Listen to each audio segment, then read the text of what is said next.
ഈ ഒരു വീഡിയോ വളരെ ഇമ്പോർട്ടന്റ് ആയിട്ടുള്ളതാണ്. ഇത് രക്ഷിതാക്കൾക്ക് വേണ്ടി ചെയ്യുന്ന ഒരു വീഡിയോ ആണ്. ദയവ് ചെയ്ത് സ്കിപ്പ് ചെയ്യാതിരിക്കുക, പരമാവധി ആളുകൾ ഷെയർ ചെയ്യുക.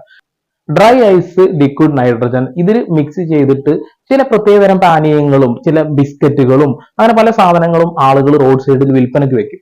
എന്നിട്ട് ഇത് കഴിക്കുമ്പോൾ വായിൽ നിന്ന് പുക വരുന്ന ഒരു സാധനം നിങ്ങൾ കണ്ടിട്ടുണ്ടാവും. അതായത് ഈ മാസം ഏപ്രിൽ 14 തീയതി മുതൽ ഒരു വീഡിയോ വൈറലായിട്ടുണ്ട്. ഒരു ചെറിയ കുട്ടി ഇത് കഴിക്കുകയും മരണപ്പെട്ടു എന്ന് പറഞ്ഞുകൊണ്ടാണ് വീഡിയോ വൈറലായത്. ആ വീഡിയോന്റെ കുറച്ച് ഭാഗങ്ങളൊന്ന് കാണാം, എന്നതിന് ശേഷം ഇതിന്റെ ഒരു വിശദമായിട്ടുള്ള ഒരു കാര്യം പറയാം.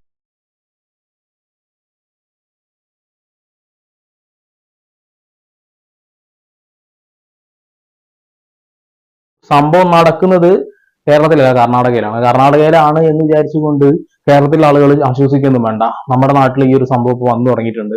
പല ആളുകളും ട്രെൻഡിങ് ഓരോ സാധനങ്ങൾ റീൽസിന് വേണ്ടിയിട്ടൊക്കെയാണ് ഇത്തരം വീഡിയോസ് പ്രചരിപ്പിക്കുന്നത്.